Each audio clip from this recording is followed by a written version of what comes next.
Então, como é que foi o carnaval? Vocês pularam bastante o carnaval? Como é que foi aí? Hã? Não, né? Alguns foram para a praia, outros estiveram em retiros, outros foram para sítio, outros ficaram em casa, não é verdade? De uma certa maneira, nós aproveitamos esse feriado. É verdade que ninguém pulou o carnaval, né? A gente pula na alegria do Senhor, né? Uma forma de expressão que a gente faz. Mas olha que legal, agora diz que o ano começa agora, não é isso? Não é assim, Vitor Hugo? Agora que o negócio começa a rolar definitivamente. Então, olha para o seu irmão e fala assim, beleza, começou o ano para você.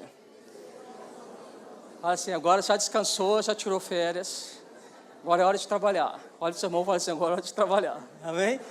Glória a Deus. Amém. Então, nós damos assim boas-vindas ao novo ano que se inicia, e vamos que vamos. Nós vamos entender em Deus o que Ele tem para nós, quais as chaves que Deus está nos dando para que a gente possa viver o ano debaixo de muita abundância da parte do Senhor. Nós estamos falando uma série. A série, qual que é o nome da série? A recompensa da... Então, já falei de tanta coisa com vocês, e é impressionante que cada vez que eu vou buscar em Deus, entender em Deus o que é uma honra, eu aprendo demais com o Senhor Jesus. E tudo que eu começo a olhar agora, eu olho na perspectiva de uma honra. Eu começo a perceber as coisas na perspectiva de uma honra.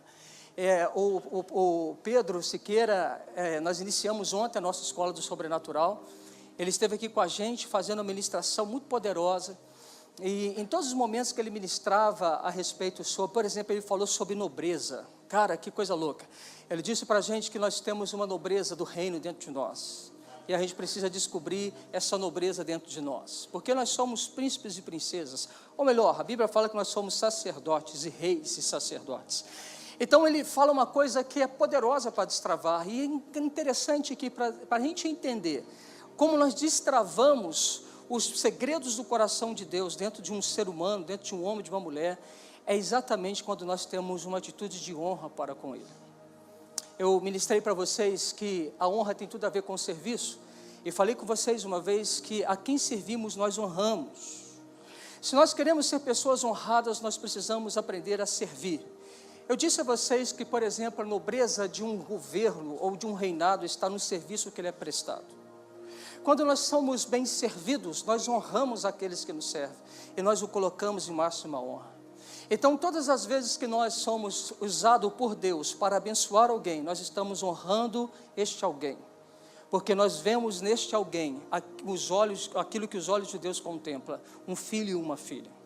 Isso é tão poderoso, porque a gente tem aprendido que nós não somos o nosso pecado. Nós podemos estar no pecado, mas o pecado não tem poder para gerar em nós uma identidade. Mas Satanás, ele quer exatamente fazer você acreditar que o seu pecado te forma a sua identidade.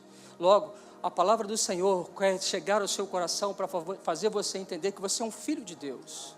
E mesmo o pecado que você comete, ou o erro que você cometeu, Deus está pronto em graça a te absorver, a te abençoar, a te gerar um novo caminho. A gente tem visto pessoas que estão sendo presas numa falta de entendimento, porque eles se sentem extremamente culpados por coisas que eles fizeram ou por coisas que eles deixaram de fazer. Eu tenho encontrado com muitas pessoas que elas simplesmente desistem de estar caminhada com Jesus, tão somente porque elas estão olhando demasiadamente para elas e estão acreditando naquilo que a mentira de Satanás diz a respeito delas. Uma coisa, por exemplo, só para ajudar você a pensar sobre isso. Nós falamos uma coisa errada, equivocadamente. Por exemplo, se nós olhamos uma pessoa, um homossexual, geralmente nós afirmamos assim, essa pessoa é homossexual. É errado. Você não pode criar atributos absolutos para definir alguém. Ela pode estar na homossexualidade, mas a sua homossexualidade não gera nela uma identidade homossexual. A identidade dele é de um filho de Deus, é um homem e uma mulher gerado por Deus, para a glória de Deus.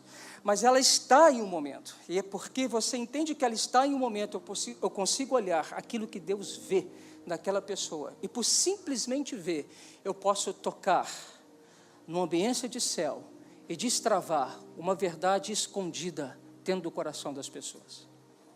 Eu não sou chamado para acusar ninguém, mas eu sou chamado a lançar uma luz, para fazer com que as pessoas, elas entendam o amor de Deus e quem elas são em Deus.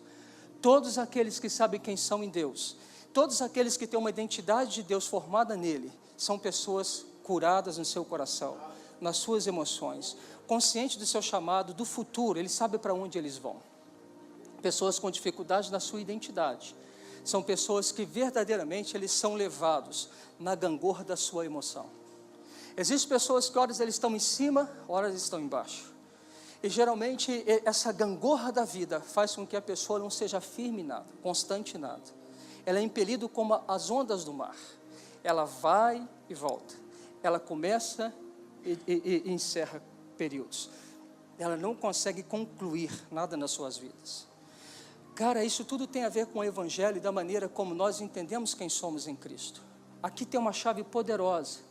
Agora, só quem tem identidade, só quem sabe que é nobre, só quem sabe que é filho do rei, age como filho do rei, servindo a todas as pessoas. Deixa eu te explicar uma coisa, uma verdade. Tem pessoas que estão presas porque elas acreditam que todo mundo tem que servi-las, enquanto o Evangelho fala que melhor é dar do que receber. Tem pessoas que entendem que o melhor é receber, mas o Evangelho está dizendo, melhor é dar do que receber. Pessoas que estão preocupadas em só receber, elas se tornam conforme uma represa, onde não passa água. Água represada, como o Mar Morto. O Mar Morto é um mar que é morto. Por que é morto? Porque ele é um mar fechado. E naquele lugar tem muito sal. E aquele sal não deixa gerar vida naquele lugar. Tem pessoas assim. Tem pessoas que elas acreditam que a melhor coisa na vida está naquilo que ela acumula. Enquanto a melhor coisa da vida está naquilo que você doa, naquilo que você reparte. As maiores experiências de pessoas são naquilo que verdadeiramente elas são usadas para ser uma grande bênção. Pega isso no seu coração, pegou? Fala assim, peguei, pastor. Coloca no seu coração agora. Ok, então, mas isso tudo eu já preguei para você. Eu falei da nobreza do serviço. Nós tivemos uma palavra muito poderosa aqui, que nós falamos sobre a última ministração foi do pastor Vitor, né? Mas nós não trabalhamos a sequência da honra. A última palavra da honra foi o Verbinho, acho que ministrou. Ele falou da abundância de dar. E Deus tem feito uma revolução, não só na minha vida, mas na vida de muita gente. Nós temos aprendido a ser liberais. E a gente tem aprendido a entrar numa dimensão de um Deus provedor. Esses dias, sábado, o Pedro falou uma coisa que ficou aqui, está na minha cabeça, não saiu. Ele disse assim, cara, o grande erro é que nós pensamos, nós homens, sacerdotes, que nós somos o provedor do nosso lar. Na realidade, o provedor do nosso lar é Deus. E ele disse assim, você precisa apenas levar as coisas para dentro da sua casa, porque Deus é o grande provedor da nossa história. O problema é quando nós achamos que nós temos que resolver tudo na força do nosso braço. Então nós nos cansamos, esquecemos de que Deus é Pai, Deus cuida da gente, e Deus provê nas nossas vidas. E quando ele disse isso, eu falei assim, meu Deus, porque quantas das vezes a gente dá desculpas que nós não temos tempo para buscar Deus? Quantas das vezes nós damos desculpas para poder falar assim, eu estou muito atarefado, porque se eu não fizer isso ou deixar de fazer aquilo, eu não consigo ter comida, ganhar dinheiro para ter comida na minha casa. E quantas das vezes nós, com essas desculpas que nós damos, nós deixamos de manter uma comunhão com aquele que é o provedor da nossa história? Veja, o Senhor precisou pagar um tributo. E quando ele precisou pagar um tributo, ele tirou o tributo da boca de um peixe. Fala assim, uau. O dinheiro vem na boca do peixe. A gente está começando a viver uma loucura de ter os recursos trazidos na boca de um peixe. E isso tem revolucionado a gente. Isso tem mexido com a gente. Quantos de vocês já andaram nessa liberalidade do dar aqui? Desde domingo, esses dias todos nós estamos ouvindo. Quantos de vocês, faz assim com a mão, eu estou exercendo a liberalidade de dar. Levanta a mão, deixa eu ver aqui. Glória a Deus. Bom, isso é muito bom. Como tem sido, gente? Surpreendente? Surpreendente? Uma vez nós aprendemos com o pastor Cezinho falou assim, nós nunca vamos ganhar de Deus em dar, em generosidade. O que isso quer dizer? Você pode dizer assim, eu quero ser o homem mais generoso do mundo. Não, o mais generoso do mundo é Deus. Você nunca vai ganhar de Deus em generosidade. Ele vai sempre suprir você. Mas eu quero hoje ministrar uma palavra no seu coração, que eu entendo que se a gente pegar essa palavra apenas com a racionalidade da nossa mente, nós vamos ter dificuldade de entendê-la. Eu quero bagunçar você hoje. Olha para o seu irmão e fala assim, ele vai te bagunçar. Meu Deus, fala assim, meu Deus.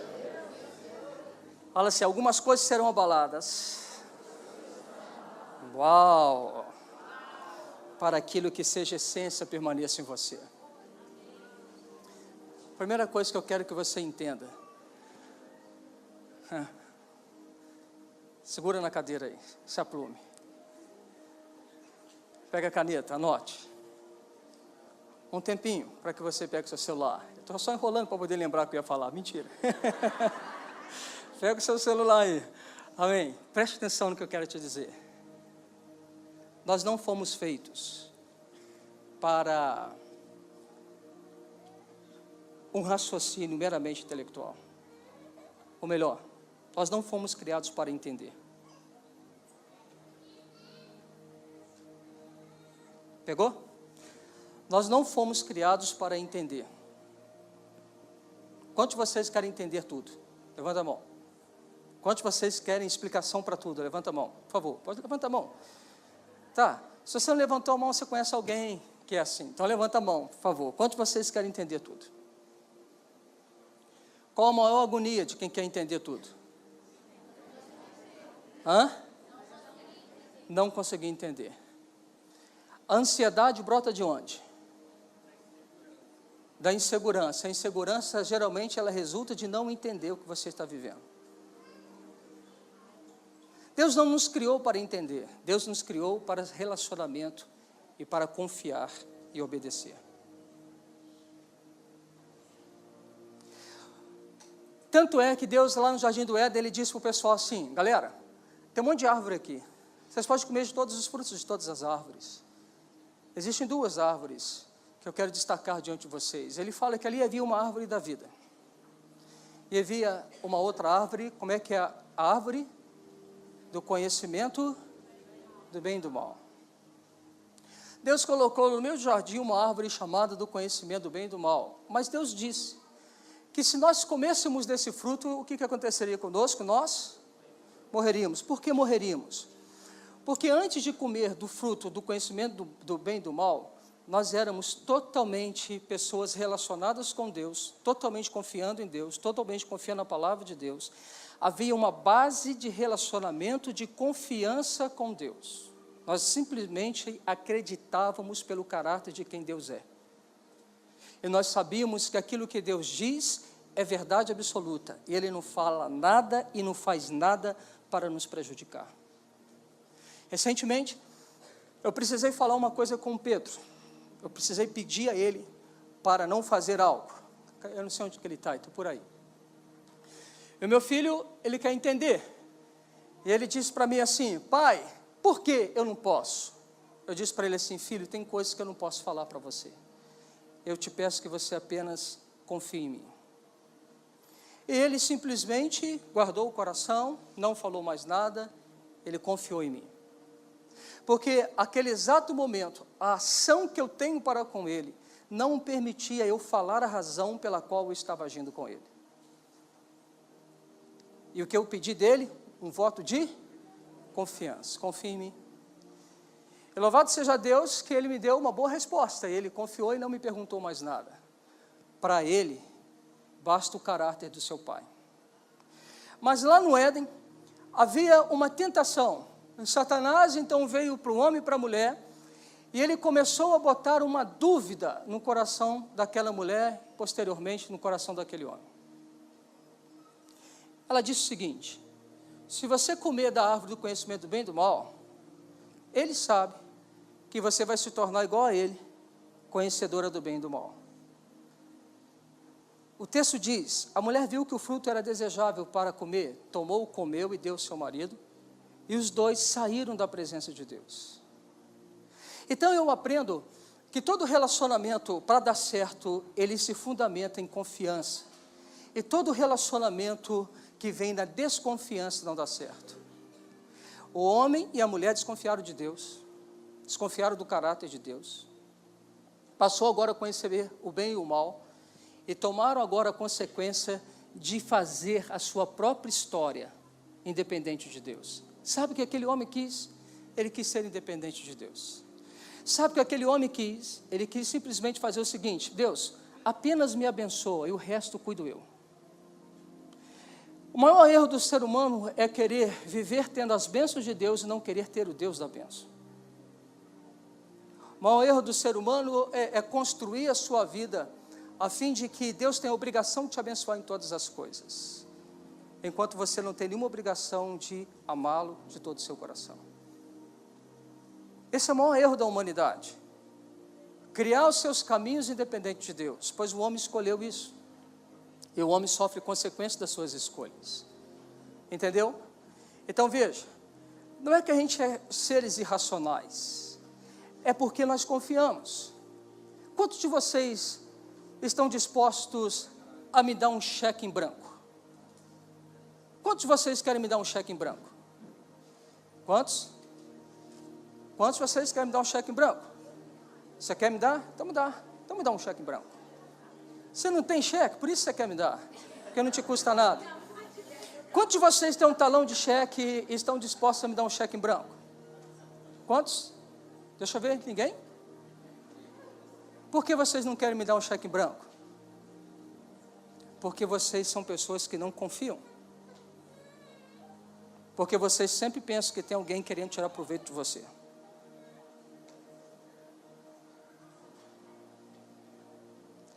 Isso é a mesma coisa quando nós temos que colocar alguma coisa no altar de Deus e dizer assim: Deus, está nas suas mãos, cuide do Senhor, eu confio em Ti. Quantas pessoas têm dificuldade de acreditar em Deus e confiar em Deus aqui? Quantas pessoas entregam as coisas no altar e logo depois pega do altar e leva de volta para si? Quantos? Quantas pessoas vocês conhecem que são assim? Por favor, levante a mão. Eu dou um cheque em branco para vocês. Dá uma caneta lá. Pega uma caneta para mim.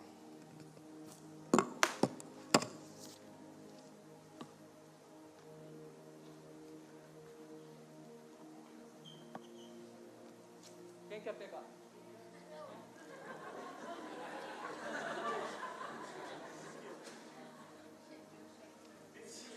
Mostra para eles o cheque em branco. Está assinado.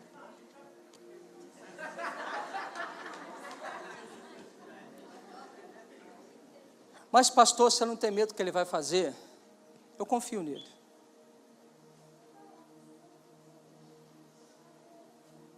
Mas pastor, eu confio que ele é um homem íntegro.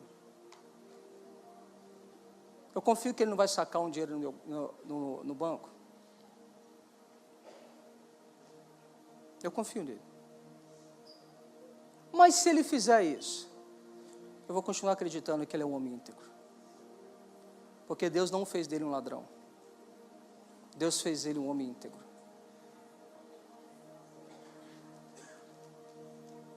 A gente tem que ter coragem de acreditar nos outros.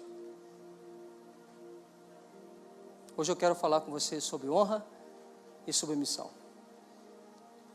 Eu quero te fazer entender que honra tem tudo a ver em ser submisso. Eu quero fazer você entender. Se você quer ser um homem ou mulher honrado, você precisa aprender a viver em submissão. Amém? Glória a Deus, aleluia. Aperta o cinto.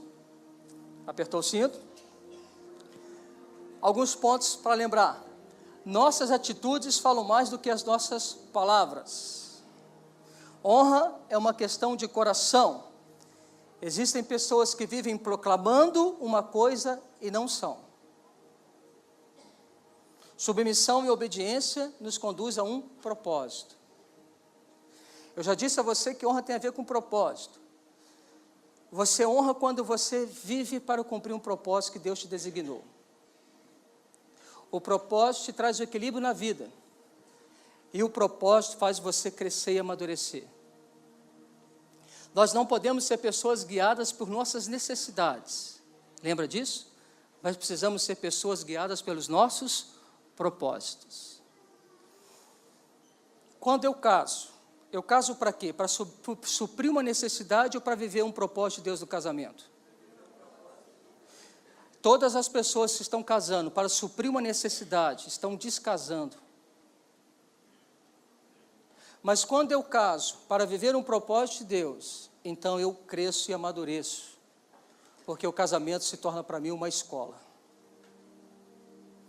Quem casa para suprir necessidades só é bom quando você tem a necessidade suprida. Quando você não se acha mais suprido, você descarta, porque a pessoa não tem mais o valor para você e não tem mais utilidade para você.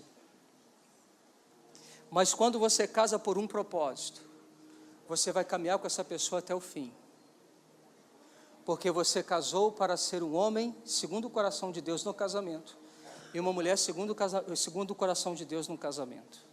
Isso vai haver uma aliança com o propósito do céu, e vai haver a bênção do céu na terra. Ok? Então olhe para o seu irmão e fala assim: você precisa ser guiado por um propósito, e não por uma necessidade. Vamos lá, ajuda aí. Sem submissão não se cumpre um propósito. Ser submisso é você se submeter ao governo, à orientação, andar junto, complementar aquilo que é um propósito no coração de alguém. A submissão é um casamento. E quando nós nos submetemos, nós estamos entrando numa concordância com um propósito, com uma missão de alguém. Eu falei com vocês, mulheres, que a submissão da mulher ao homem não é uma submissão de mulher que vai ser subjugada por um pseudo entender que você vale menos do que um homem. Não, isso é machismo.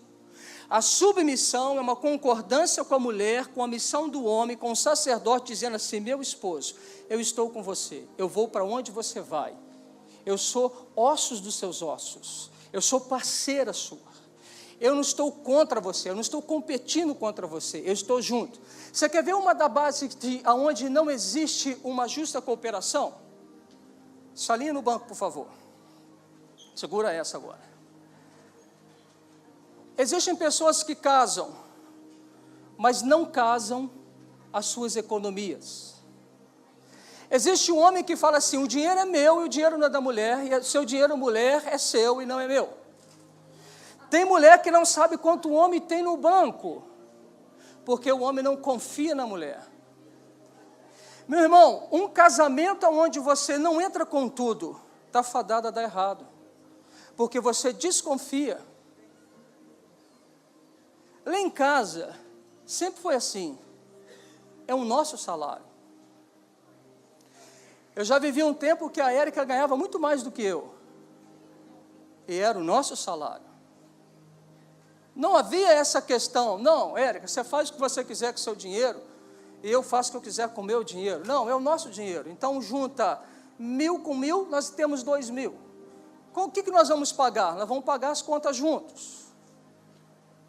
Uma vez eu conheci um homem que casou e foi interessante. Ele casou com uma mulher, lógico. E quando ele casou com essa mulher, ele casou com a dívida daquela mulher. Essa mulher, amiga nossa, tinha uma dívida enorme. Até dias antes do casamento, a dívida era dela. Depois do casamento, aquele homem falou com ela assim: o que nós vamos fazer para pagar as nossas dívidas? E ela falou assim: como assim as nossas dívidas? Ela disse assim: ora, eu casei com você, a sua dívida é minha. Como nós vamos fazer para pagar as dívidas, nossas dívidas? Cara, você só quer ser parceiro na abundância. Aí você dá o golpe do baú. Você casa e fala assim: agora tudo que é teu é meu. R$1 milhão que ele tem é meu. E 1 milhão de dívidas que ele está devendo é seu. Também. Porque essa é a parceria do casamento.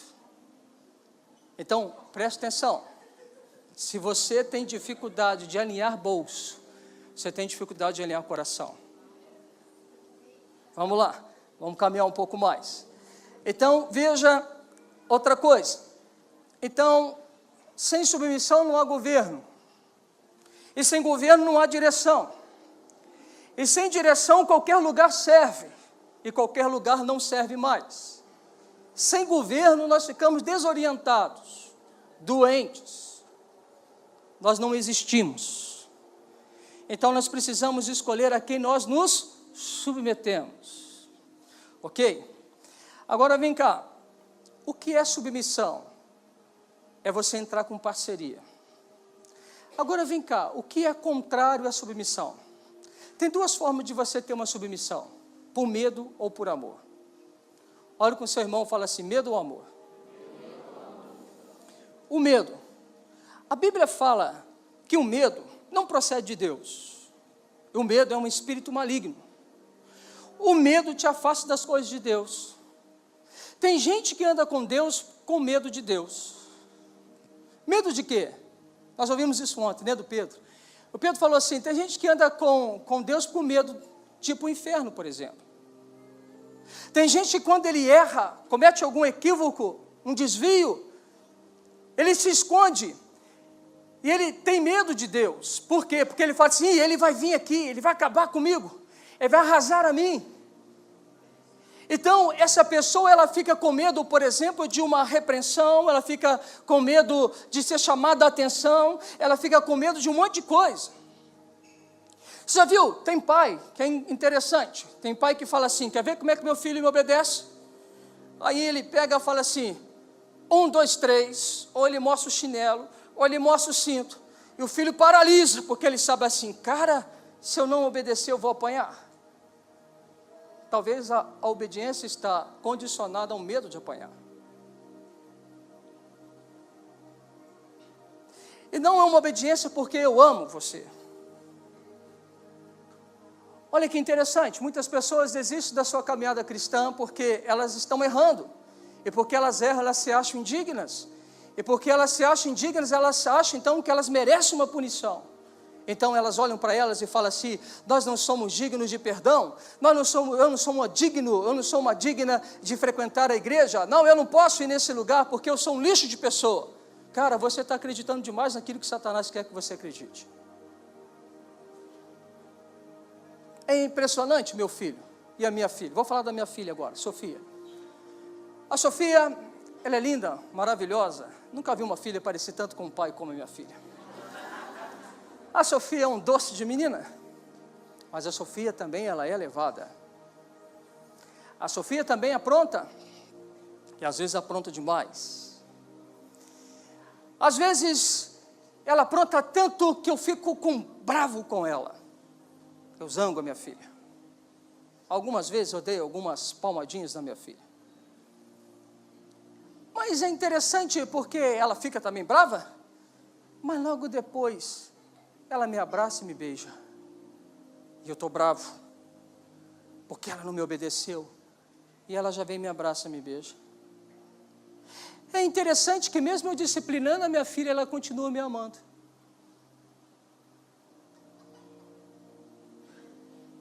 É interessante que não é Deus deixando eu, ou a Érica, ela fazer o que ela quer, que eu demonstro amor.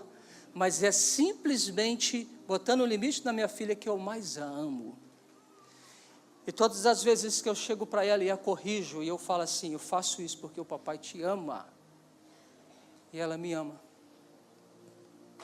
Porque ela é filha. Porque ela sabe que quando ela machuca, ela pode correr para os meus braços. Quando entra uma barata lá em casa, é um escândalo. Esse dia entrou uma barata voadora. Olha a carinha dela. Primeiro a gritar, Dudu! É a Érica, minha esposa. Depois a Sofia, pai! Todo mundo chama o pai. Até o Pedro, que eu esperava que ele me representasse bem. Em muito momento ele está com o chinelo na mão e fala assim, pai, chega logo. E aí o pai tem que entrar em ação. Por quê? Pode ser besteira, mas a minha filha sabe que se ela precisar de alguma coisa, ela pode contar com seu pai. Uau! Ela tem um lugar seguro. Ela sabe para onde correr. E todas as vezes que ela corre para mim, eu a amo com todo o meu coração. Eu a ensino com todo o meu coração. Eu a corrijo com todo o meu coração. Porque no meu coração para com ela só tem o bem. Nunca desejo o mal para ela. Agora, Lucas 11 faz uma comparação do pai perverso, que somos todos nós, que dão boas dádivas aos filhos, e nos faz uma pergunta, Lucas 11, 13. Quanto mais o vosso Pai Celestial não dará mais, ou não dará o Espírito para aqueles que lhe pedem? Ou não fará melhor do que o Pai da terra faz? Preste atenção, porque quando você erra, ou quando nós erramos, quando nós pecamos, nós corremos de Deus, nos escondemos do Senhor. Por quê? Porque o certo era correr para Ele, se arrepender o mais rápido, porque nós amamos a Ele. Não é porque eu tenho medo da punição, não é porque eu tenho medo de ir para o inferno, é porque eu quero viver um relacionamento onde meu Pai se agrade de mim. Eu quero viver um relacionamento onde meu Pai olhe para mim e fala assim, eis aí o meu filho a quem eu me comprazo, a quem eu tenho um prazer nele. Então eu coloco toda a minha força em viver para agradar a Deus. Então logo eu começo a entender que eu faço algo que desagrade o coração do meu Deus, eu logo me arrependo e falo, Deus me perdoa. Mas agora me faz ter um coração quebrantado, compungido, um coração igual ao teu, porque eu quero viver para fazer você feliz. Veja, não é mais o medo. Agora olha o que Satanás faz. Satanás diz para você assim, se você fizer isso, eu vou te matar. Talvez algumas pessoas que aqui estão se envolveram no espiritismo, na quimbanda, na umbanda, fizeram alianças com o diabo, e uma das coisas que o diabo diz claramente para essas pessoas é o seguinte, se você não fizer o que eu estou mandando você fazer, eu mato você. Você já viu o terrorista? Quem já se envolveu com droga? Se o cara tem uma dívida de R$1 na droga, morre por R$1, porque não é mais o valor, é o domínio do medo. Todas as vezes que você tiver com medo no teu coração, você está sob uma influência de um espírito do medo, é demônio, querendo fazer com que você não dê um passo de fé, para experimentar o amor de Deus. Você tem medo de quê? Medo de ser abandonado? Por que você não confia? Porque um dia eu fui roubado, então eu tenho medo que as pessoas me roubem. Porque um dia eu fui abandonado, então eu tenho medo que algumas pessoas me abandonem. Porque você é uma pessoa controladora? Porque você é uma pessoa que não confia em ninguém, então eu preciso controlar todo mundo, para que todo mundo esteja debaixo do meu controle. Porque eu não posso me subjugar a ninguém, então eu tenho que exercer controle sobre todo mundo, porque quando eu estou no controle, eu estou seguro. O primeiro confronto que eu quero que você entenda, que você precisa perder o seu controle. Você está me entendendo? Amém? Glória a Deus, aleluia. O medo é uma prisão. Você pode estar se submetendo por medo. É interessante, a gente vê algum comportamento de alguns crentes. Alguns crentes são crentes na cidade. E quando tem um carnaval, ele vai vai pular um carnaval, pular não, ele acaba pulando, mas ele não foi com essa intenção. Ele foi para a praia no carnaval. Enquanto está na cidade de Muriaé, que tem, em Muriaé as paredes têm olho, não é verdade? Você sai na rua, na hora que você chega lá, todo mundo já descreveu a roupa que você está, se você está cabeludo, que está com CC debaixo do braço, todo mundo fala de você. É ou não é verdade? Fala assim, em Muriaé, as paredes têm olhos, tem boca e fala muito. Mas preste atenção. Aí tem gente que aqui fica reprimido, por quê? Afinal de contas, todo mundo me conhece nessa cidade. Aí quando ele vai para outro lugar, o que ele faz? Fica igual o arroz cepé, soltinho, soltinho.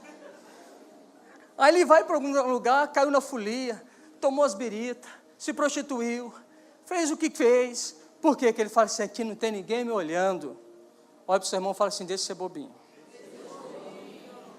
Dele você não tem como se esconder. Agora, o que é autenticidade? É você ser o que é, aqui em qualquer lugar. Se você vive para agradar a Deus, você vai viver para agradar em Deus em qualquer lugar. Amém? Então vamos lá. Glória a Deus. Eu não falei nenhum texto com vocês, né? Rapaz, então eu fiquei, então, o que eu fiquei? Eu falei, né? Uau, falei um texto, mas vou falar outro. Tiago, capítulo 4, 6 a 9, fala assim: antes ele dá maior graça pelo que diz, Deus resiste aos soberbos, mas dá graça aos humildes. Sujeitáveis, portanto, a Deus, mas resisti ao diabo, que ele fugirá de vós. Chegai-vos a Deus, e ele se chegará a vós outros. Purificais as mãos, pecadores, e vós que sois de ânimo dobre, limpai o coração. Ânimo dobre, inconstante, roda gigante, ora em cima, ora embaixo. Ok? Veja, primeira receita do sucesso da honra: se sujeita a Deus. Mas para a gente se sujeitar a Deus, a gente tem que entender a dinâmica como Deus trabalha conosco. Fala com o seu irmão assim: Deus trabalha conosco na disciplina. Quem quando escuta eu falar disciplina dá comichão dentro dele? De verdade, levanta a mão assim, disciplina. Quando eu falo, você fica assim, irritada? Fica? Meu Deus, muito obrigado pela sua sinceridade. Quem fica como a nossa irmã ali, assim, incomodada quando eu falo disciplina? Você também? Puxa vida. Mas quem? Quem gosta de disciplina aqui, levanta a mão. E dá um rodopeio de mistério assim. Eu gosto de disciplina, eu gosto de ser disciplinado. Levanta a mão assim, deixa eu ver quem gosta de disciplina? Rapaz, é boa a disciplina? Meu Deus do céu, olha que coisa gostosa. Todo mundo gosta de disciplina. Vamos ver se você gosta mesmo, vamos lá.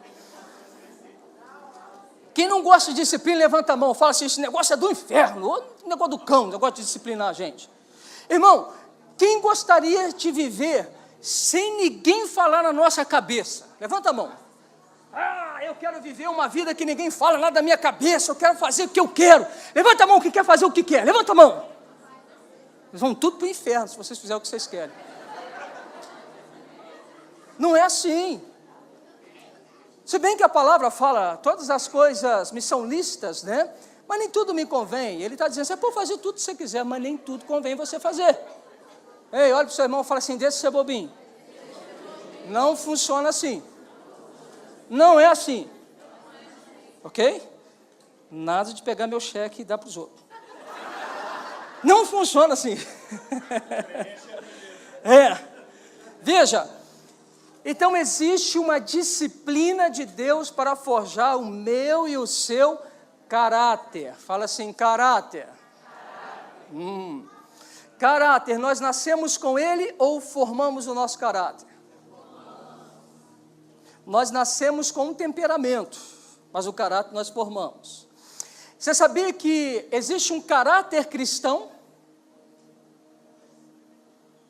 O que é um caráter cristão? Por que é um caráter cristão? Porque é o caráter de Cristo.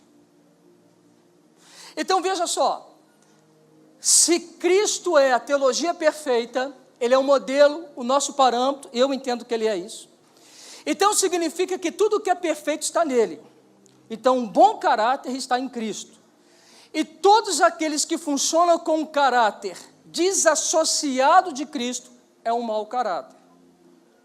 Porque eles não têm um caráter de Cristo formado neles.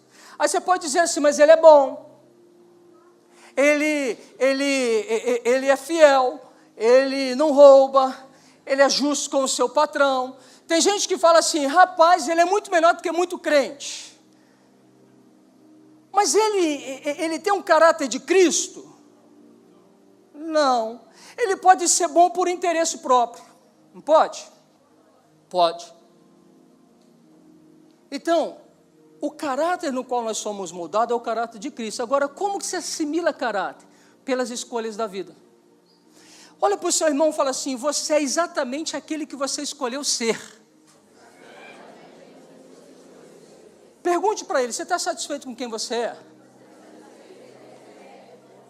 Se ele falou que não, então fala assim: então você tem que mudar suas escolhas. Se ele disse que sim, então você fala assim: que bom. Você está feliz com quem você é. Ok? Porque, gente, eu estou vivendo uma depressão, mas você escolheu estar na depressão. Que isso, pastor?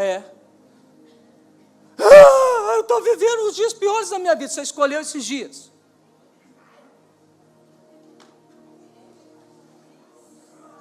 Você escolheu viver isso que você está vivendo, gente, a gente precisa acordar para isso.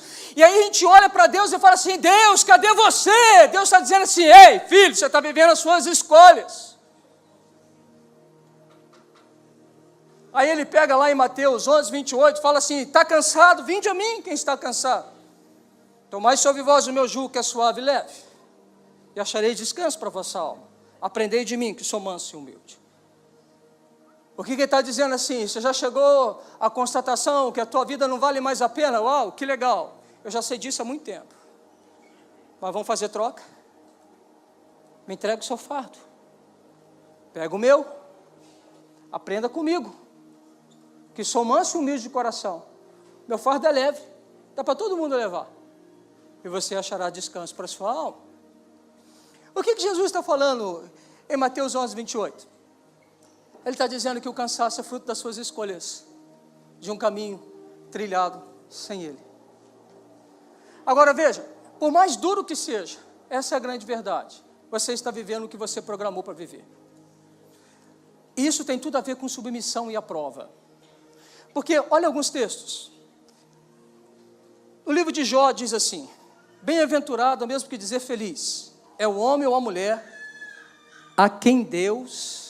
Fala comigo assim, disciplina. Você quer ir pegando comigo aí, ô Marcelo? Vai lá, Jó, só que você é rápido, hein? Jó 5, 17 a 18. Olha o que está dizendo, bem-aventurado, feliz o homem, ou feliz a mulher, a quem Deus disciplina. Não desprezes, pois, a disciplina do Todo-Poderoso, porque ele faz a ferida, ele mesmo a ata, ele fere e as suas mãos curam. Meu Deus, vou até rodar no mistério. O que ele está falando aqui? Ele está dizendo que ele faz feridas, e ele está dizendo que ele cura as feridas. Vamos entender isso? Como Deus fere? Como Deus fere?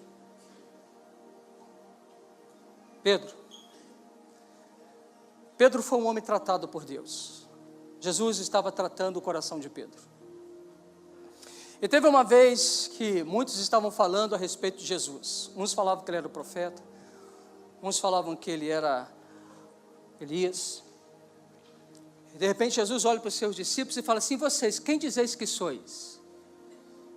E Pedro tão logo ele fala assim, tu és o Cristo. E Jesus fala assim, bem-aventurado és, porque não foi homem nenhum que te revelaste, mas o Espírito de Deus te revelaste essa verdade. Naquele momento, Pedro dá uma bola dentro. Pedro acerta, ele tem uma revelação de quem é Jesus. E Jesus fala assim, uau Pedro, você acertou. Pedro significa alguém que é forte, o nome de Pedro é forte, rocha.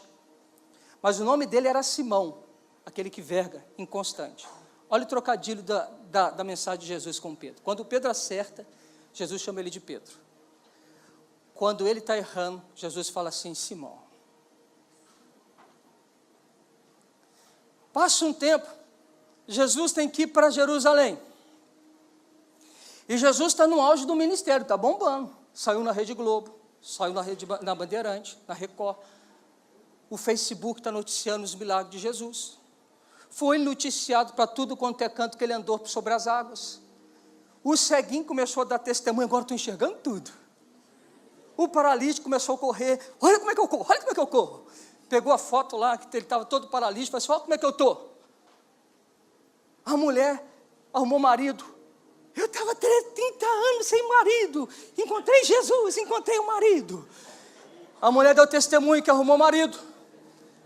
O casal que estava para terminar o casamento, no início do casamento, na festa do casamento, saía tudo para água abaixo e falou assim, rapaz, Jesus estava na festa. E foi uma festa, porque na hora que a gente ia brigar, Jesus faz um milagre e a gente ama Jesus, e a gente passou a amar um ao outro. tinha notícia boa correndo para tudo quanto é lugar. Olha para o seu irmão e fala assim, a notícia estava correndo, tudo era boa. Quando tem notícia boa, todo mundo quer ir para onde? Para perto de quem está gerando notícia boa. Por isso esse é um mistério. Porque Jesus chamou a todos nós para poder testemunhar. Você sabe quando você não testemunha uma notícia boa que Deus fez na sua vida, você desonra aquilo que Deus fez em você? Você sabia que quando você não abre a sua boca para testemunhar os feitos de Deus na você, você enterrou um tesouro, você escondeu algo precioso? E as pessoas não precisam de uma pregação, elas precisam de um testemunho. Que tal você emprestar o seu testemunho? Agora, olha, escute que eu quero que você entenda. Aí ele vai para Jerusalém, e ele vai para o quê? Eu falei que ele ia para Jerusalém, lógico que ele vai para Jerusalém. Mas ele vai para, o que vai acontecer com ele em Jerusalém? Ele vai morrer.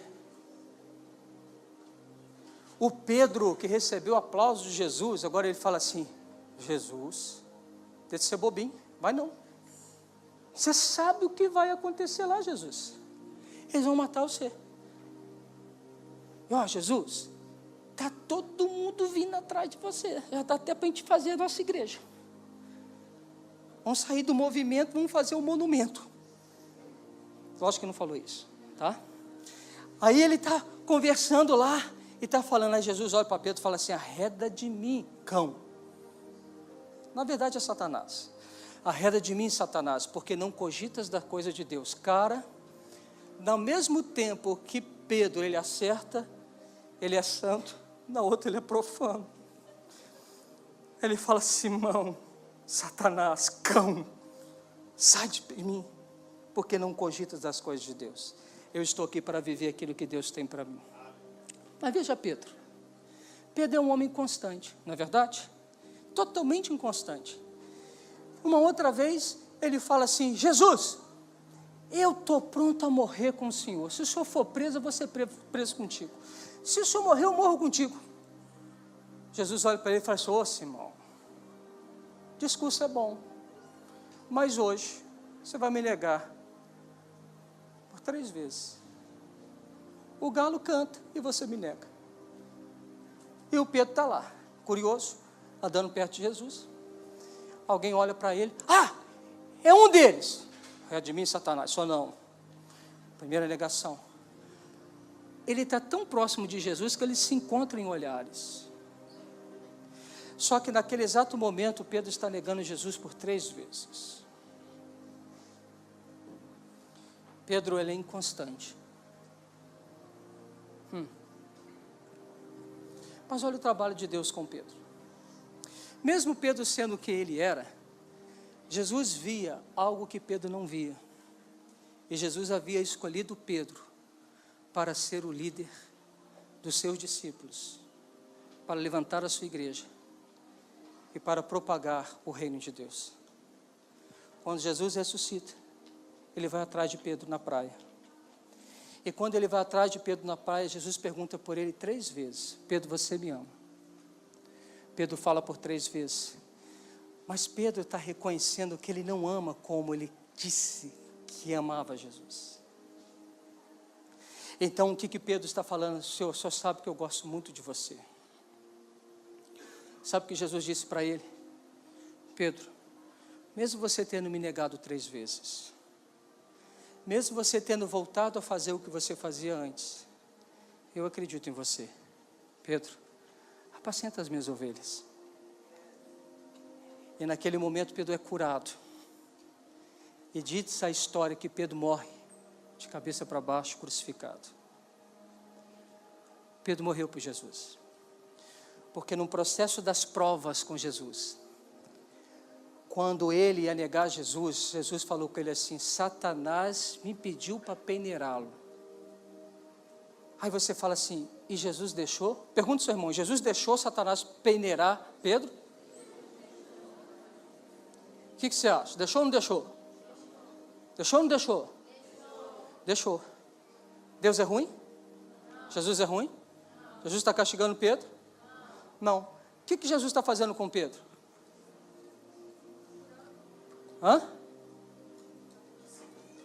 Discipulando? Disciplinando? Provérbios 17:3 fala assim: o crisol prova a prata, o forno o ouro, mas aos corações prova o Senhor. Mais um texto, para que você entenda, a gente vai terminando. Mas ao ímpio diz Deus: de que te serve repetires os meus preceitos e teres nos seus lábios a minha aliança, uma vez que aborrece a disciplina e rejeita a minha palavra? Salmo 50, 16, 17. Provérbios 6, 23. Porque o mandamento é a lâmpada, é a instrução, luz, e as repreensões da disciplina são o caminho da vida. Olha, eu queria que esse texto você pudesse abrir. Abra sua Bíblia agora em Hebreus 12. E na hora que você for encontrando, você fala assim: célula. Enquanto isso eu bebo uma água. Hebreus 12. Isso aqui é chapação pura.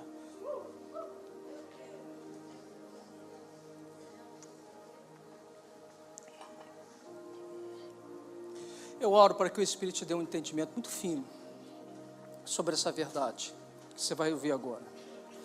Hebreus 12. Você achou? Se não achou, está no texto aqui, está na tela. A partir do versículo 5, Marcelo. Eu vou ler bem pausadamente para você entender. Quem é filho aqui? Quem é filho de Deus aqui? Deixa eu ver se tem filho de Deus aqui. Então olha para o seu irmão que está lá e fala assim: mano, essa palavra é para você. Filho meu. Cara, que dimensão gostosa ouvir Deus falar para a gente assim: filho. Cara, deixa eu dar uma viajada. Eu gosto da sonoridade quando meu filho e minha filha me chamam de pai. Quem gosta quando seus filhos olham para vocês e falam assim: pai? Como é que ele fala? Bah. Quando eu escuto o som pai, é uma coisa que eu não consigo te explicar, mas me dá uma alegria, me dá uma satisfação o meu filho me chamar de pai. E ao mesmo tempo me dá uma admiração, Aline, me dá um senso de responsabilidade tão grande. Dizer assim: eu tenho um filho. Esses dias, ô Pedro, você está aí? Cadê o filho? Esses dias o meu filho está ali atrás. Posso falar? Esses dias o meu filho disse para mim o seguinte: posso, né? Você confia? Pode? Amém. Esses dias o Pedro falou comigo assim: pai, eu te admiro. Eu te agradeço por tudo que você faz por mim. Você lembra, Pedro? Cara, que coisa linda. Não, é tchutchuco mesmo. Pensa bem, o seu filho... Quer ver um filme que me comove? É quando um filho olha para um pai e fala assim: pai, eu te admiro, eu te agradeço por tudo. Cara, isso eu choro. Porque tudo que eu faço é para ver meu filho feliz. Tudo que eu faço é para que ele seja um homem segundo o coração de Deus. Que a Sofia seja uma mulher segundo o coração de Deus. Tudo que eu faço é pensado neles o tempo inteiro. Tudo que eu deixo de fazer é pensando neles o tempo inteiro. Eu amo eles de tal maneira que mesmo todo o meu amor não se compara ao amor de Deus que tem por ele. Agora veja, eu, pai imperfeito, se me alegro quando o meu filho me chama de pai, o que dizer do teu Pai do céu, quando você olha para ele e fala assim: pai? Jesus orava a ele falando assim: paizinho, papaizinho. Uau! Intimidade, né? Agora olha o seu papaizinho olhando para você e falando assim: filho meu. Não menosprezes a correção que vem do Senhor. Nem desanimes quando por ele és reprovado. Quando por eles é reprovado. Porque o Senhor corrige, completa para mim, a quem? E açoita. Espera lá. Então a disciplina é prova de? E o açoite é prova de... O açoite é um instrumento de quê? De punição ou de amor? Hã? O açoite é, então, um instrumento de correção de amor. Ué, espera aí. Deus me ama me açoitando? Deus me ama me disciplinando? Isso. Vamos andar um pouquinho mais. É para a disciplina que perseverais. Deus vos trata como filhos. Pois que filho há que o pai não corrige? Mas se estáis sem correção, de que todos se têm tornado participantes, logo sois... O que é bastardo? É o gerado fora da aliança do casamento. É o filho fora de uma aliança. Presta atenção. O que o texto está dizendo? Se você não tem a disciplina de Deus, você não é um filho legítimo. Se Deus não te corrige e não te disciplina, você não é um filho legítimo. Aí na hora que eu perguntei você, quem quer fazer tudo o que der na cabeça dele, levanta a mão, você ficar tudo oriçado. Eu quero. Se eu chamasse você para o altar, muito ia vir. Uma unção de liberalidade, fazer tudo que a gente quer. Isso é bastardo, esquece isso. Isso é bastardo. Isso é bastardo. Isso é quem não é filho. Vamos lá. Além disso, tínhamos os nossos pais segundo a carne, que nos corrigiam, e nós os respeitávamos. Não havemos de estar em muito maior submissão ao Pai espiritual, e então viveremos? Pois eles nos corrigiram por pouco tempo, segundo melhor lhes parecia. Deus, porém, nos disciplina para aproveitamento, a fim de sermos participantes da sua santidade. Toda disciplina com efeito, no momento não parece ser motivo de alegria, mas de tristeza. Ao depois, entretanto, produz o fruto pacífico aos que têm sido por ela exercitados, fruto de justiça. Por isso, restabelecei suas mãos descaídas e os joelhos trópegos, fazei caminhos retos para os seus pés, para que não se extravie o que é manco, antes seja curado. Vem cá, entenda o mistério. Eu disse que você está vivendo aquilo que você escolheu viver, porque você escolheu viver nos caminhos tortuosos das suas escolhas. Você ficou manco. As suas escolhas, quando são escolhas guiadas pelo seu desejo e o interesse do seu coração, muitas das vezes é um desvio dos princípios de Deus. E quando eu faço isso, eu fico manco. Eu vou mancanejar.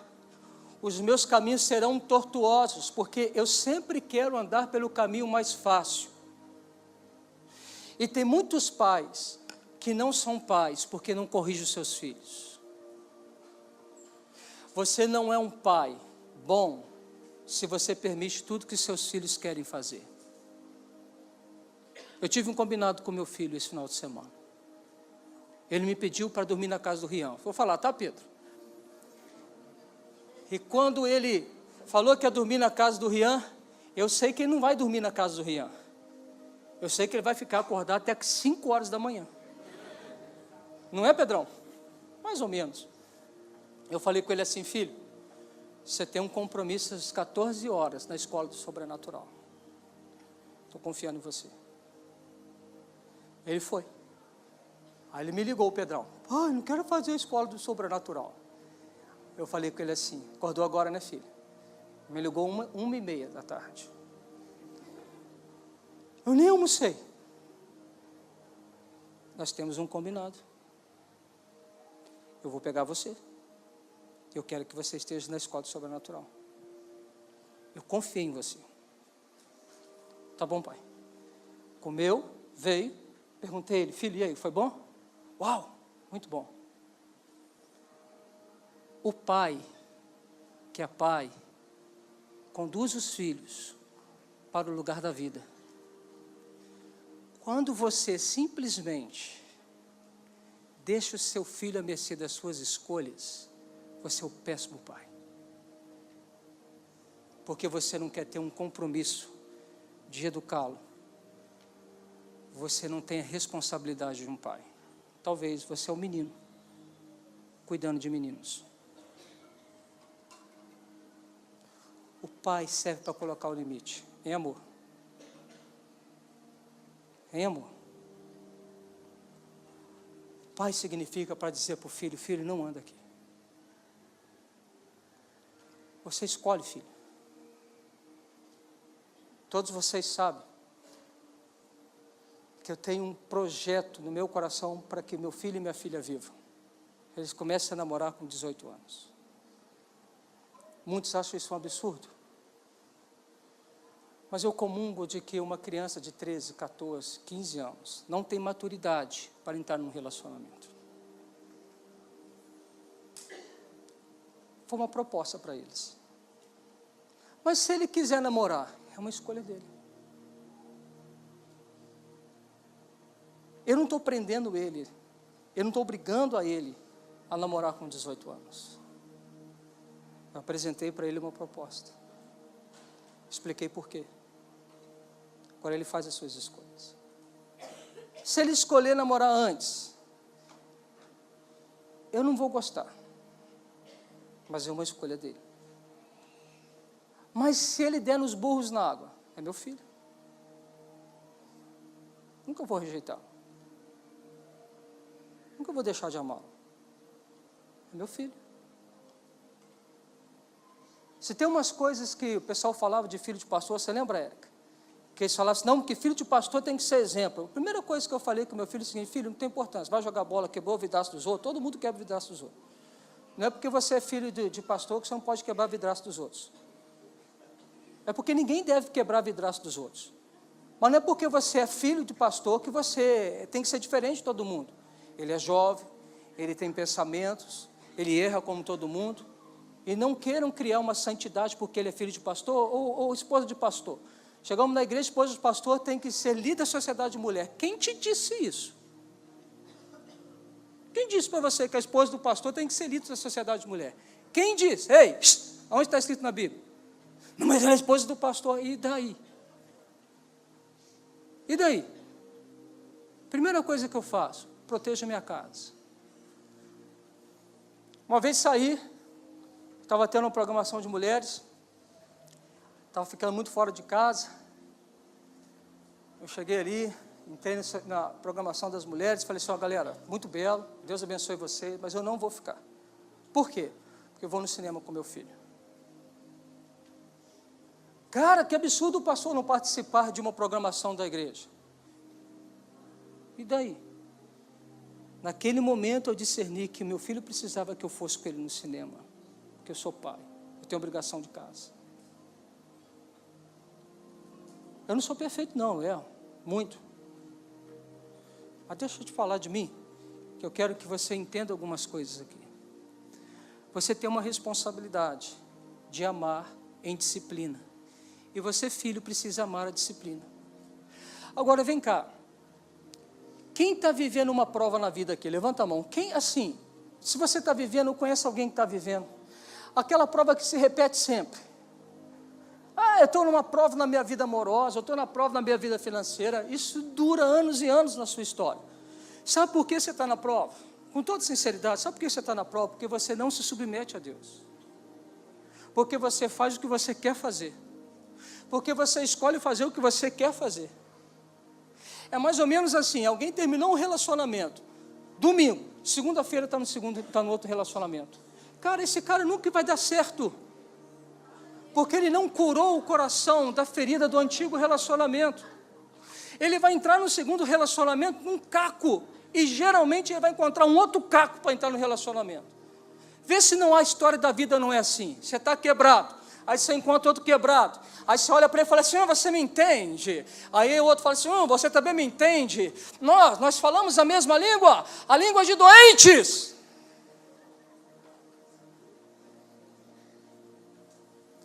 E doente massageando a doença do outro. Aí ele pega e casa e depois descasa.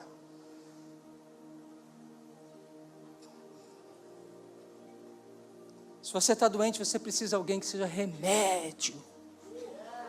Alguém que te cure. Alguém que te produza. Alguém que coloca freio em você. Alguém que fala assim, para de ir para esse lugar. Sai desse lugar. Mas quando nós falamos isso, tem gente que dá comichão no ouvido porque não ama a disciplina. Porque entende que quando nós assim o falamos, nós estamos contrários.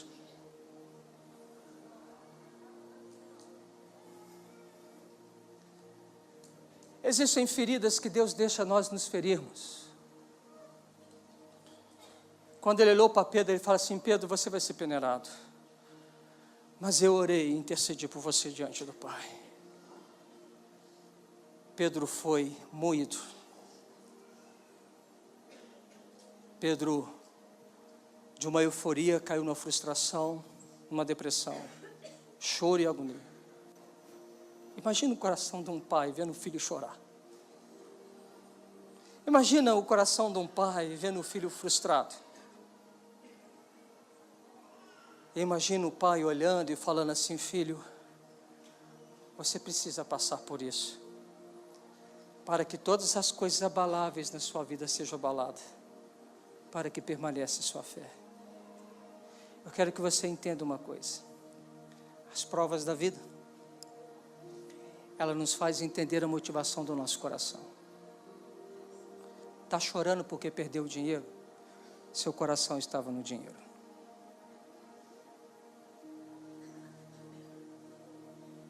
Está ansioso porque você não é o rico que você queria ser? O seu tesouro é seu dinheiro. Por isso que vem vento. Em alguns momentos vem um vento forte, abala tudo. A gente chora, a gente fica frustrado, a gente faz campanha. Para quê? E na maioria das vezes Deus está apurando o seu coração.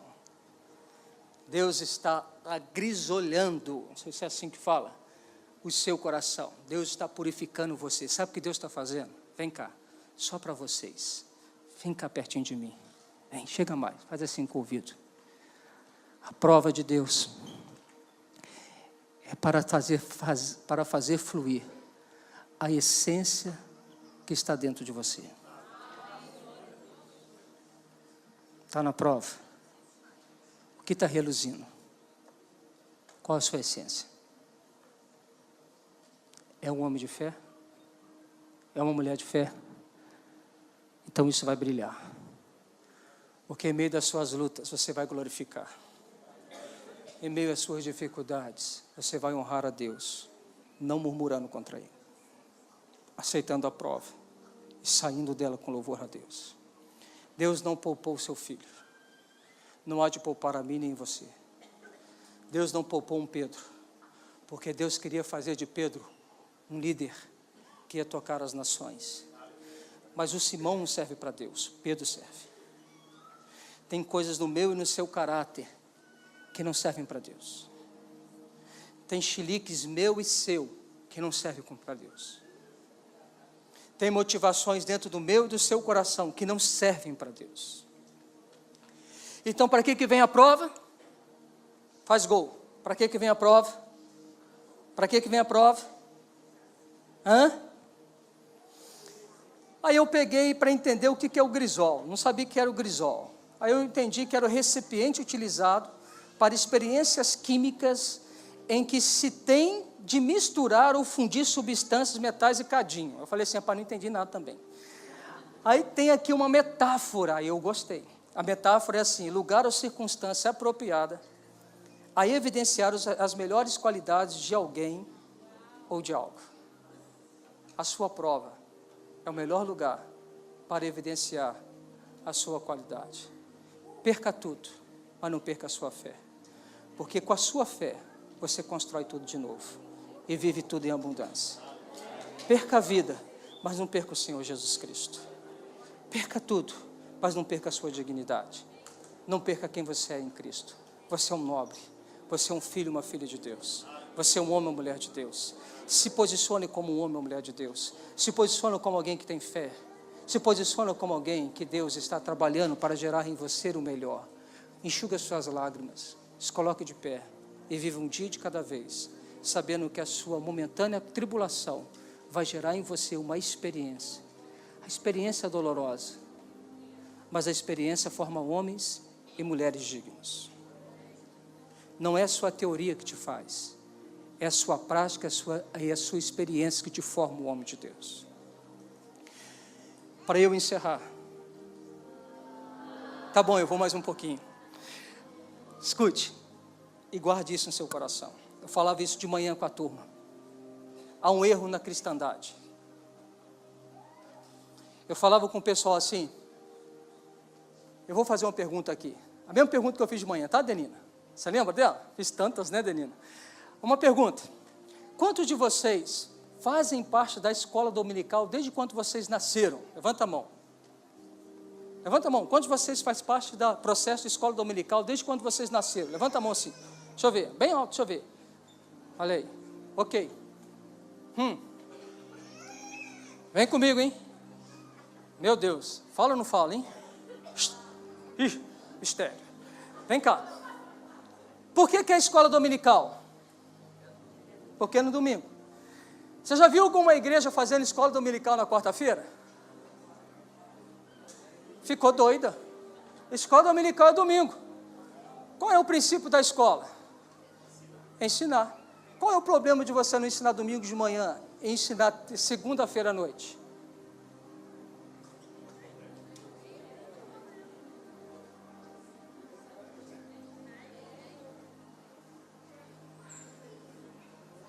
Qual o problema?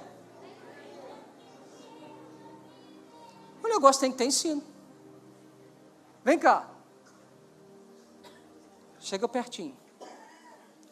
O que tantos anos de escola dominical te levou em prática cristã?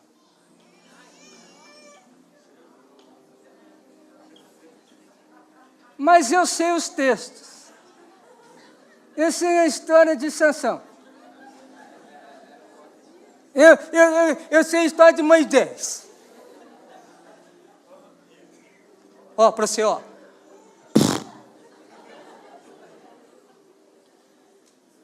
Discípulo não é formado em teoria, discípulo é formado em prática. Escute, muitas das vezes é a prática que gera uma teoria, porque Deus não nos criou para entender, Deus nos criou para obedecer, Deus nos criou para ser submisso, e submisso significa confiar, e se eu não confio, eu desconfio, e se eu desconfio, eu sou incrédulo, e se eu sou alguém que sempre quero explicações, eu sou alguém argumentativo, porque eu me sinto melhor do que o outro, e eu não me submeto ao outro, a não ser que a resposta dele coincide com a minha vontade, e eu me submeto porque ele me faz bem. Isso não é cristianismo? Cristianismo é, Pai, eu confio em Ti, e sobre as Tuas mãos eu coloco a minha vida, eu confio em Ti, e sobre a Tua palavra eu andarei, eu confio em Ti, ainda que eu não entenda, mas eu sei que o meu Redentor vive, ainda que eu não entenda, mas eu sei que todas as coisas cooperam para o bem daqueles que amam a Deus, e eu verei a glória de Deus. Pai, eu não peço ao Senhor que me faça entender, apenas que me faça ter um coração submisso, obediente às Tuas palavras, porque nenhum dia da minha vida se desvie das Tuas orientações para mim. Quanto mais argumentativo você é, mais incrédulo você é.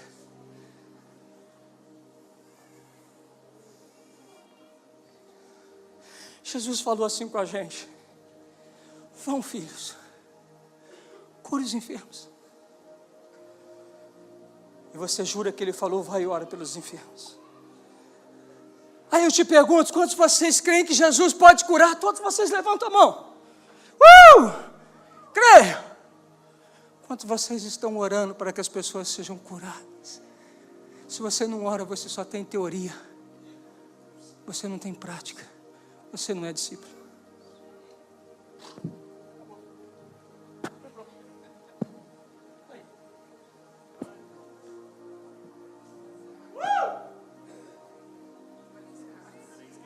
Nós queremos viver uma igreja simples, constante, apaixonada. Nós queremos viver uma igreja que honra Ele. Mesmo não entendendo, só obedecendo. Nós queremos ser uma igreja que é por amor, mas é corrigido por amor. A nobreza no tentar. Não tenha medo de errar, porque o erro faz parte do aprendizado. O que você não pode fazer é deixar de tentar. Para encerrar, terceira vez que eu falo isso, é que agora está vindo os mistérios aqui, ensinando a minha filha, fazendo o seu exercício de matemática. Quem inventou a matemática do diabo? Não, brincadeira. Brincadeira, tudo é de Deus. Deus tem conhecimento de tudo, a ciência de tudo. É que eu não gosto de matemática. Quantos de vocês gostam de matemática? Deus seja louvado na sua vida. Quando alguém pede para eu fazer uma conta, eu não faço. Isso, é a hora de acabar, né? Ela está tocando piano. Então, veja, quando alguém pede para eu fazer uma conta, eu já não faço. Eu não gasto tempo fazendo conta. Eu não gosto de matemática, e parece que a Sofia também não gosta muito de matemática. Ela puxou o pai. Sofia está aprendendo. E eu tenho ensinado a Sofia o seguinte, falei, Sofia, preste atenção no que o papai quer que você entenda. Olhe para mim aqui. Isso. Dê um sorriso para mim e não sorria para o Davi. Preste bem atenção no que eu quero que você entenda. Eu tenho ensinado a minha filha algo. Eu falei com ela assim, minha filha, pior do que errar é não tentar. E um dia, ela fazendo um exercício de matemática, ela dizia assim para mim, pai, eu não sei fazer. E eu falei com ela, filha, escreve o número que você acha que é certo. E ela paralisou. Ela não queria escrever. Ela chorava. Eu fiquei bravo. Olhei para ela bravo. Falei com ela bravo. Ainda tem muitas coisas para serem corrigidas em mim. Mas eu olhei para ela e falei assim, escreve a porcaria do número. Eu te pedi um número, escreve o número. Ela escreveu o número. Não tinha nada a ver com o exercício. Mas eu olhei para ela e disse assim, parabéns por tentar. Agora eu vou te ensinar como fazer certo. Porque se ela não tentar, ela nunca vai acertar. Não tenha medo de errar, filho. Não tenha medo de arriscar. Essa semana os jovens da nossa igreja foram para o cemitério. Orar para o morto e ressuscitar. Você ri, porque você não acredita que ele ressuscita. Eles acreditam, por isso eles estão no cemitério. Se Deus tiver que dar unção para quem ressuscitar, para você que ri, nunca vai dar. Mas para aqueles que estão indo lá, Ele vai dar. Hoje, foram uma galerinha. Eles foram lá aonde? Na Fundação, Hospital do Câncer. Fica de pé os meninos que foram lá. Deixa eu ver, olha lá, tudo adolescente, quer ver? Olha aí, tudo doido. Olha lá, tem um pouco de gente levantando lá atrás. O único velho é o Denilson. Deu o Denilson. Ó, Denilson. Foi lá. Lá no cemitério. Eles estavam contando que eles começaram a orar por algumas pessoas. E algumas pessoas, não é assim, ô Lute? Ou quem foi? Algumas pessoas não estavam sendo curadas no primeiro momento, não é isso? Mas de repente uma mulher que estava com fibromialgia, dores nas costas. Cadê a Lute? Foi curada. Está com as crianças, Lute? Olha que coisa linda. Alguns dos nossos adolescentes saíram, não estão no culto porque estão orando para alguém que viu um suicídio na frente deles. Agora vem cá, presta atenção. Olha para mim. Não se distraia, por favor. Segura um pouquinho as crianças ali. Eu estou terminando mesmo, é verdade. Mas olhem para mim, por favor. Presta atenção. Esses meninos começaram a orar. Uma menina que estava com dor nas costas foi curada. E ela começou a contar. Ela falou assim, eu fui curada. E chamou uma outra pessoa para orar. Essa foi orada, né? Oraram por ela. Foi curada. que chamou a outra. Daqui a pouquinho tem um movimento.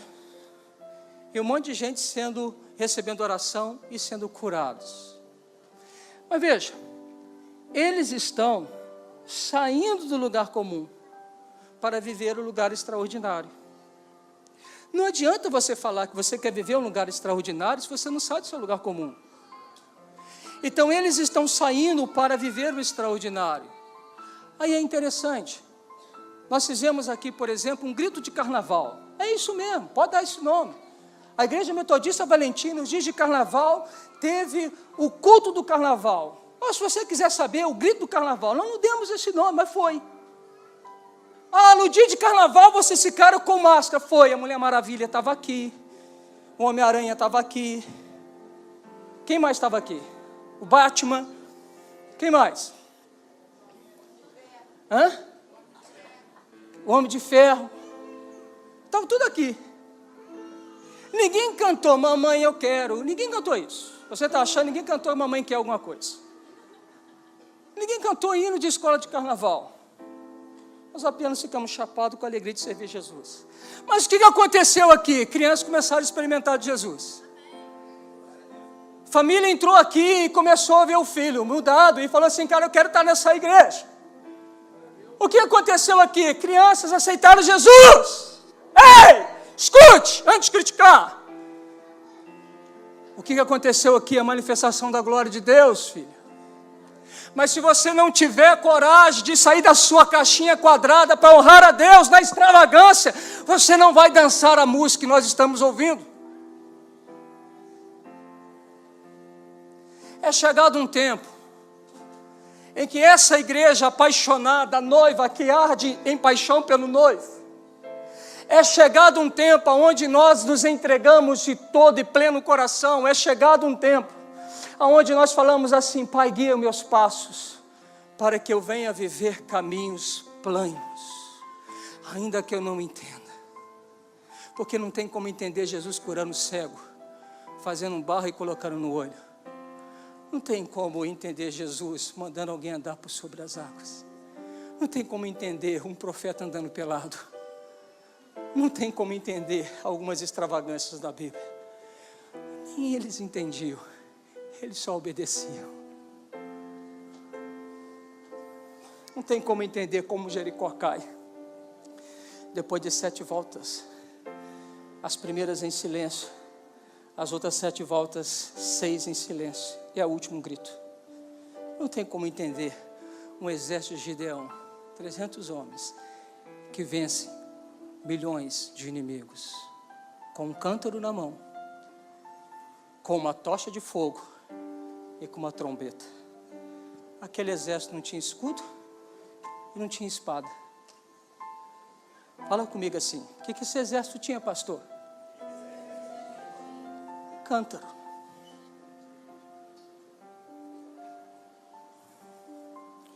Verdade bem maior, um vaso grande. Tinha um cântaro numa mão. O que tinha na outra mão? O que tinha na outra mão? Fala comigo, tocha de fogo. Ih, ô mistério. Tocha de fogo. Tinha tocha de fogo. E na outra mão? Só tem 2 mãos, pastor, mas tinha outro instrumento. De repente tinha, talvez na cintura, a trombeta. Barulho. Fala comigo assim, barulho. Não, fala melhor, fala barulho. Assim, o povo de Deus é barulhento. Aí, olha só. Milhares e milhares estão aí embaixo. Eles subiram no vale. Tudo coordenado em união, seguindo a voz de uma liderança, porque eles eram submissos. E de repente eles soltaram os cântaros cheios de fogo. Quem está embaixo olhou 300 cântaros rodando morro abaixo. De noite, no ermo. E de repente eles pegaram e fizeram assim. Os caras estavam dormindo. Eles olharam, acordaram, assustados. E falaram assim, meu Deus, o exército do Senhor veio sobre nós. E eles próprios mataram eles mesmos. Uau. Uau. Doideira. doideira. Canta, tocha, trombeta. Fala comigo assim, doideira. Então fala com o seu irmão assim, fica doido, cara. Deus falou comigo duas coisas. Eu vou pregar sobre isso. Tocha e água. Fala comigo, fogo e água. Eu vou fazer uma pesquisa. Foi forte, não foi? Eu quero fazer uma pesquisa. Estou falando de uma intuição. Posso estar errado. Quando o exército saiu do Egito, que eles estavam de frente para o mar, os inimigos de Faraó estavam à espreita, às costas. O que Deus fez para protegê-los? O que Deus fez? Uma coluna de quê? Fala comigo, coluna de fogo. Aí faz assim, mistério. Coluna de fogo. Então, ó, fogo pegando aqui. Os inimigos vindo para cá. E fogo, eles não conseguem passar no fogo. Eles enfurecidos, eu vou pegar eles. Eu vou matar eles. E tem um fogo, um cinturão de fogo cercando o povo. E quando o cinturão de fogo cercava o povo ia para onde? Fala para mim, fala. Eles iam para onde? Para onde? Para onde? Para dentro do mar. Aí eles iam e o mar abriu. E eles começaram a passar. Um pé enxuto, coluna de fogo, pé enxuto. Quando o fogo desceu, deixou de existir. O que aconteceu com aqueles que estavam perseguindo o povo de Deus? O quê? Eles entraram dentro do mar e morreram afogados. Fogo e água. Fogo, poder de resistência. Água, abatimento do inimigo. Preste atenção. Quando você anda pela manifestação do fogo, você tem resistência do inimigo. Mas quando você vai para águas profundas, você o derrota. Preste atenção. Quando você tem a manifestação do fogo vindo de um lado, e você é o crente do poder, glória a Deus, há um poder de resistência. Você está sendo apto para avançar. Para onde? Para as águas profundas, para o lugar secreto. E quando você está no lugar secreto, guarde isso.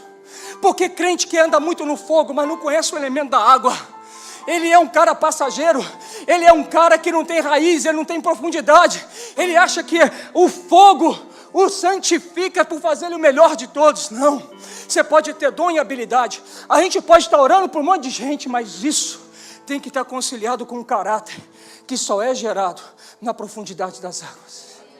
Mas quando você está no profundo, quando você tem intimidade com Ele, nenhum dos teus inimigos te vencem mais. Prova, formação de um homem, de uma mulher, honra aquele que nos escolheu. Se você não aprender a submissão, porque a submissão é um aprendizado, você não cumpre um propósito. Para de chorar, para de lamentar, fica em pé, deixa o fogo queimar. Mas quando o fogo queima, presta atenção. E aí? Tem gente que tem medo do fogo. Meu Deus, eita lasqueira. Tem gente que tem medo do fogo. Hein? Tem gente que tem medo do fogo. Ixi, ai meu Deus. Sadraque, Mesaque e Abednego. Eles foram apurados aonde? Eles foram apurados aonde? Ei, meu Deus.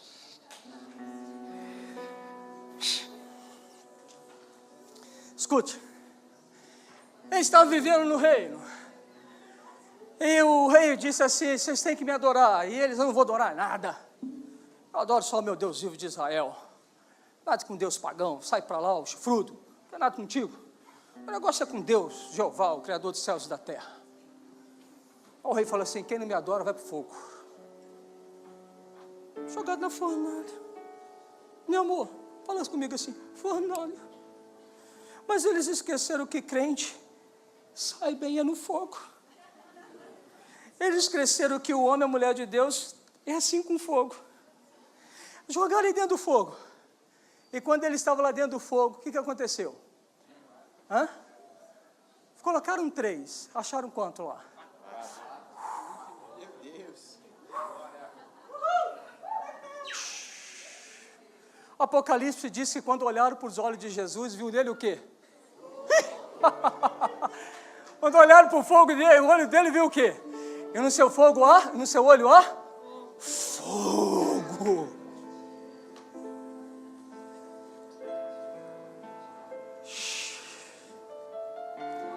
Quando o Senhor começou a fazer chamou a existência de um tabernáculo e ele colocou fogo no altar. Ei, presta atenção. Deus está falando com o seu povo assim: o fogo mando eu, você conserva. Presta bem atenção, não funciona fogo estranho que vem do homem. O fogo tem que vir de Deus. O fogo é poder de Deus. Deixa eu explicar uma coisa, filho. Para de ficar assustado no mover de fogo. Quer mudar? Vai para dentro do fogo. Cai, chapa. Chapa. Mas presta atenção. Não viva só do fogo. Mergulhe nas águas profundas. Escute o que eu quero que você entenda. Fogo é bom. Mas água, profundidade, intimidade, é o que forja a gente.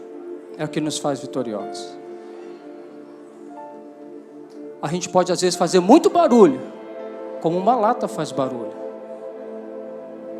Mas quando estamos nas águas, nós recebemos a essência. Não tenha problema com fogo, mas ame as profundidades das águas. Eu quero encerrar de verdade agora te explicando isso. Muitos de nós, inclusive eu, temos histórias de fogo para contar. Os impactos que participamos, os cultos que participamos, as orações que vieram sobre nós, as curas que tivemos, as curas que fomos usadas para poder processar em Cristo.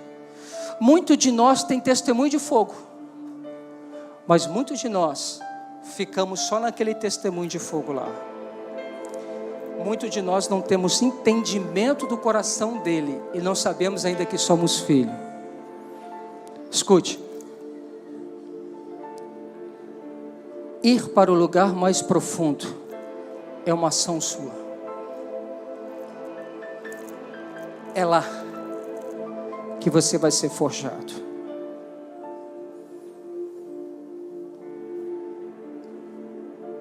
Amém.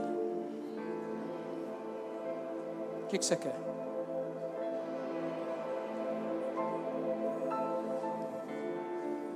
Uma pesquisa que saiu nos Estados Unidos.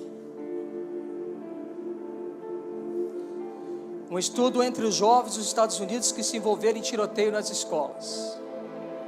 Foi descoberta que todos aqueles jovens tomavam Ritalina ou outro antidepressivo para controlar o seu problema de comportamento. Ao invés de serem disciplinados por suas atitudes erradas, haviam sido drogados. Ao invés de serem treinados para se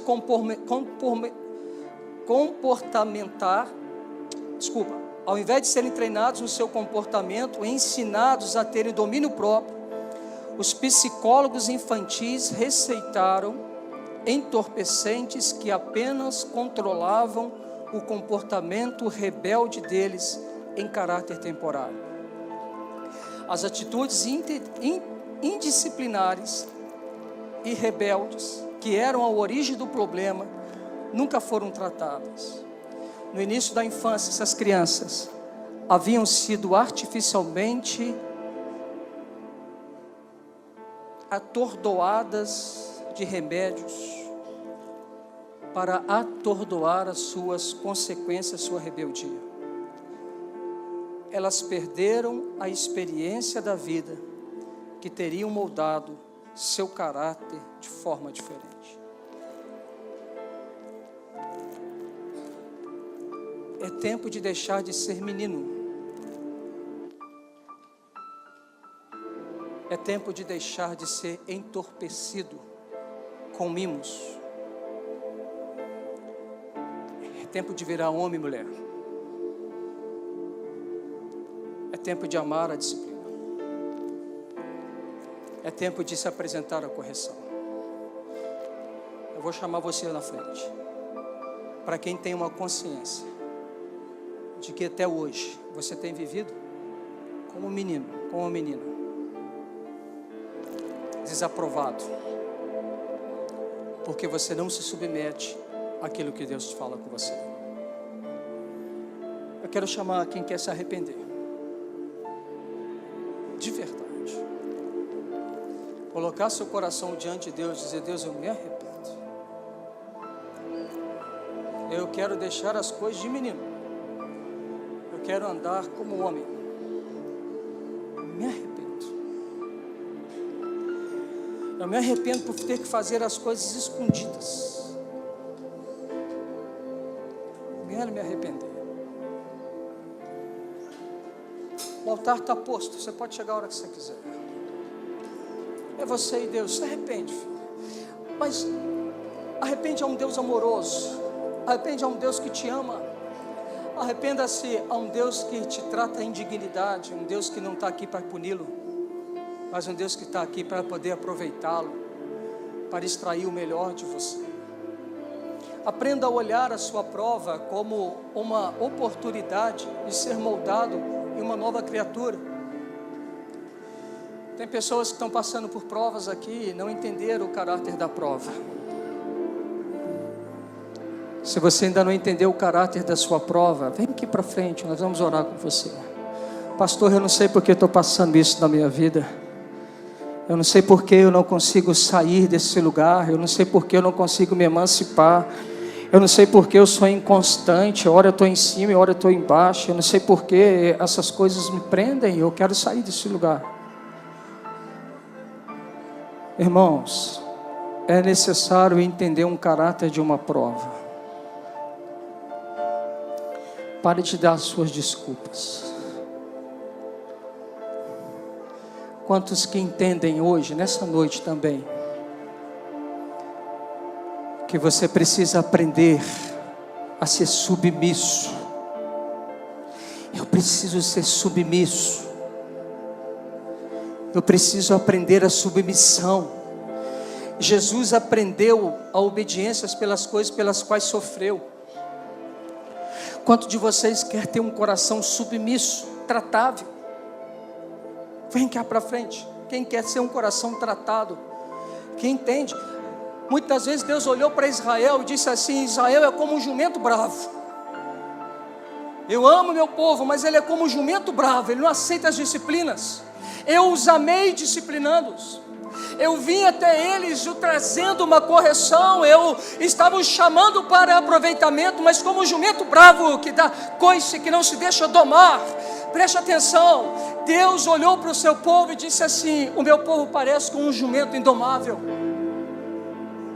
Irmão, nós precisamos apresentar um espírito quebrantado, humilde, domável. Preste atenção. Quando Jesus ele entra em Jerusalém montado num jumentinho, há um ato profético, porque Jesus está falando assim: eu vou te domar, jumento. Eu vou guiá-lo, jumento. Ele está dizendo a Israel, ele disse: o rei doma os jumentos.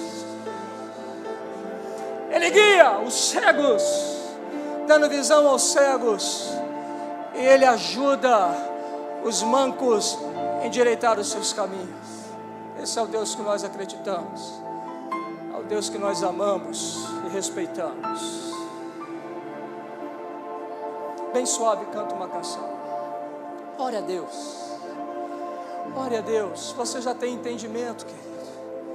O Espírito de Deus nos convence do pecado, da justiça e do juízo. O Espírito Santo de Deus nos convence. Não é homem que te convence, é o Espírito Santo de Deus. E o Espírito Santo de Deus está falando com você aí agora, está te convencendo de coisas. O Espírito Santo de Deus está confrontando a tua mentira com a verdade. O Espírito Santo de Deus está confrontando as suas trevas com luz. Então, meu irmão, se arrependa. Se dobre. Peça a Ele. Como Davi fez: crie em mim um coração puro, um espírito quebrantado. Faça a oração de Davi. Os meus intercessores me ajudem, por favor. No fogo nasci e fui forjado.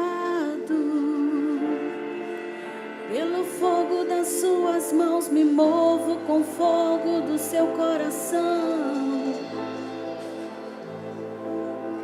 Eu corro. Os intercessores podem chegar. Sobre as obras de Satanás. Respeitem eles um pouco. Deixa eles orarem um pouco. Eu sou filho, filho do fogo. O Senhor é fogo consumidor. Ele é fogo que purifica. Eu sou filho, Ele é fogo que santifica. filho do fogo. Ele é fogo que restaura. Segura um pouco. Eu percebo no Espírito que o Senhor quer te dar uma identidade hoje.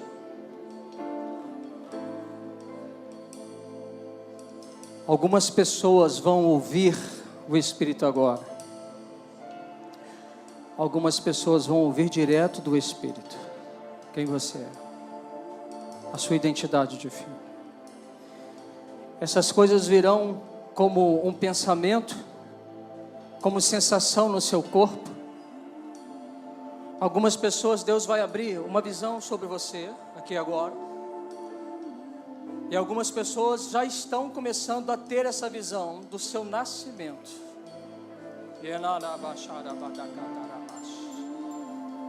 Deus está te falando a respeito de um propósito que Ele criou você. Espírito de Deus, confirme, ative. Ministra agora o Espírito dos teus amados.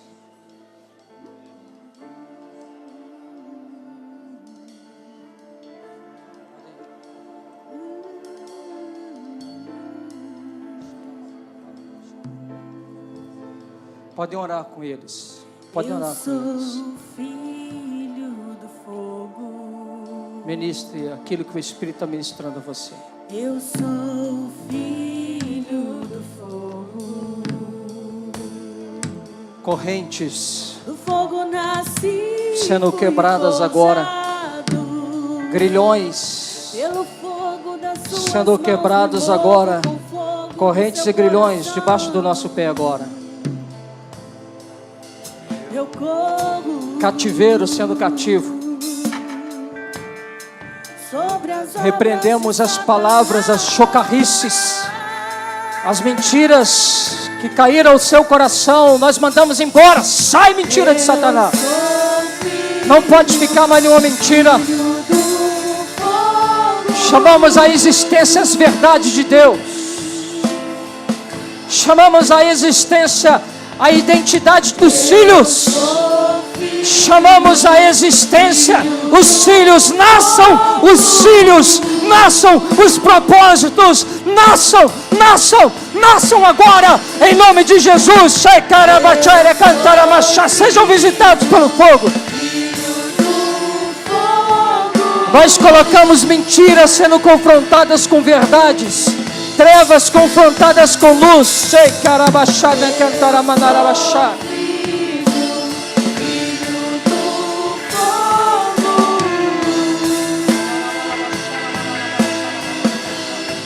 Eu quero fogo nas minhas mãos pra tocar o aflito. Eu quero fogo nos meus pés pra correr pelas nações. Eu quero fogo no meu coração pra amar o perdido. Eu quero fogo nos meus lábios pra anunciar salvação. Eu sou daqui.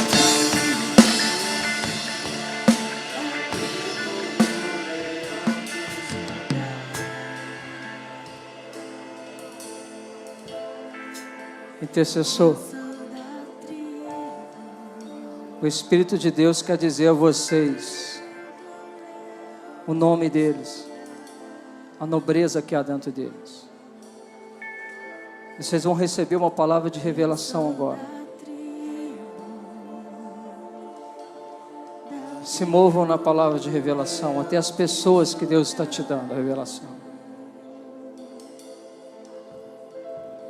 Se movam. Algumas pessoas aqui ainda não receberam oração, nem nos corredores.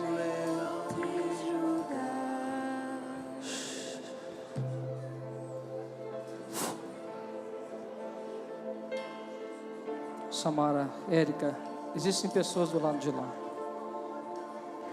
Ei, eu consigo entender no Espírito que Deus está entregando o manto de reis, um cetro de reis.